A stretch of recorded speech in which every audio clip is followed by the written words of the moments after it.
ने बड़ी कमाल की बात कही है कि कुछ कर दिखाओ ऐसा कि दुनिया करना चाहे आपके जैसा।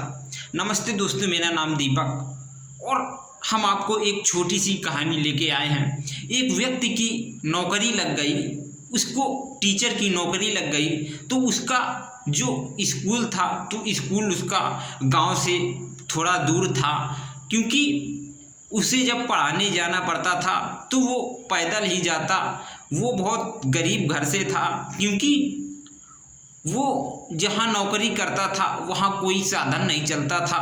जब उसे स्कूल जाना होता तो उसे कोई रास्ते में मिल जाता, उसे बैठा लेता, और जब कोई उसे नहीं मिलता तो वो पैदल ही आता और पैदल ही जाता। तो उसकी जब पेमेंट आई, स्कूल की पेमेंट आई, तो उसने सोचा कि मैं डेली पैदल आता हूँ और जाता हूँ, मुझे पहले एक बाइक लेना चाहिए। उसने एक बाइक ले लिया, और जब उसने एक बाइक ले लिया तो उसे वो जब अपने घर से निकलता तो लोग उसके बाइक में बैठ जाते, और जब वो वापस आता स्कूल से घर तो भी वो बाइक में किसी ना किसी को लिवा करके आता, क्योंकि वो सोचता था कि जब मैं किसी के बाइक में आता जाता था तो हमारा भी हक बनता है कि हम भी किसी को बैठा लें, अपनी गाड़ी में बैठाल के जाएं और बैठाल के आएं, क्योंकि हमारा डीजल पेट्रोल तो उतना ही पड़ेगा और लोगों की मदद भी हो जाएगी। उससे हमें अच्छा लगेगा और किसी को दिक्कत परेशानी नहीं पड़ेगी। लोग कहीं जाते हैं तो पैदल जो जाते हैं तो उनको थोड़ा आराम मिल जाएगी। तभी वो जब जाता घर से स्कूल तो किसी न किसी व्यक्ति को ले जाता, और जब स्कूल से घर आता तो उसको किसी न किसी को लेके आना पड़ता था। उसका डेली का यही नियम था, और उसे जो हाथ दे देता वो उसे बैठा लेता, और बैठाल करके जिसे जहाँ उतरना होता वो उतर जाता, वो अपने घर वापस आ जाता। एक दिन ऐसा हुआ उसके साथ में, एक व्यक्ति उसके बाइक में बैठ गया रोका करके, और बैठ करके उसने अपने जेब से एक चाकू निकाला और उससे बोला कि तुम ऐसा करो कि ये बाइक यहीं पर छोड़ दो, नहीं तो मैं तुम्हें इस चाकू से मार दूंगा। तो वो टीचर बोला कि ठीक है, तुम मेरी बाइक लेना चाहते हो तो ले लो, लेकिन मुझे मत मारो। उसकी बाइक वो चोर ले गया, और वो जो टीचर थे तो टीचर घर वापस आ गए। फिर चोर उसकी बाइक बेचने के लिए बाजार गया, तो लोगों ने उस टीचर की बाइक पहचान लिया, क्योंकि बहुत सारे लोग उस टीचर के बाइक में बैठते थे, जाते समय बैठते थे और आते समय बैठते थे।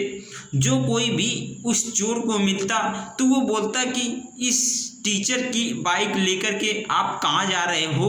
तो वो चोर बोलता कि मैं किसी कार्य से जा रहा हूँ और टीचर से पूछ करके लाया हूँ। तभी वो बेचने के लिए जब गया तो लोगों ने उसकी बाइक पहचान लिया कि ये बाइक तो टीचर की है। तभी वो चोर बहुत परेशान हो गया, लेकिन उस टीचर की बाइक बिक नहीं सकी। तभी वो अब उस बाइक को टीचर के दरवाजे के पास में खड़े कर दिया रात में, और एक पर्ची लिख दिया कि मास्टर साहब हमें माफ़ करना, क्योंकि हमने आपकी बाइक चोरी कर लिया था, तो मैं आपकी बाइक छोड़ के जा रहा हूं और मुझे माफ़ करना। जब टीचर सुबह उठे तो देखा कि अपने दरवाजे के पास में बाइक खड़ी है और एक पर्चा भी लिखा हुआ था। उसमें लिखा था कि टीचर मुझे माफ़ करना, क्योंकि मैंने आपकी बाइक चुरा लिया और मैं आपकी बाइक वापस करने आया हूँ। तो दोस्तों, हर एक व्यक्ति गलत नहीं होता है, जो जैसा करता है उसके साथ में वैसा होता है। टीचर ने किसी के साथ में गलत नहीं किया, और लोगों को जब स्कूल जाते तो बैठाल के लाते, और जब घर से जाते तो बैठाल के ले जाते। तो इसीलिए लोग अपनी आदत से परेशान रहते हैं, क्योंकि हर एक व्यक्ति ईमानदार नहीं होता है और हर एक व्यक्ति बेईमान नहीं होता है। तो इसी तरह जब अगर आप किसी का बुरा अंदाजोगे तो आपके साथ में भी बुरा होगा, और आप जब किसी के साथ में अच्छा करोगे तो आपके साथ में भी अच्छा होगा। इसी प्रकार भगवान हमें इस कर्मों का फल देता है कि आप अगर गलत करोगे तो आपके साथ में भी गलत होगा, और आप किसी के साथ में अच्छा करोगे तो आपके साथ में भी अच्छा होगा। तो दोस्तों फिर आपसे एक कहानी, ये निवेदन है कि कुछ कर दिखाओ ऐसा कि दुनिया करना चाहे आपके जैसा। कहानी तो छोटी है लेकिन सीख आपको काफ़ी मिली होगी।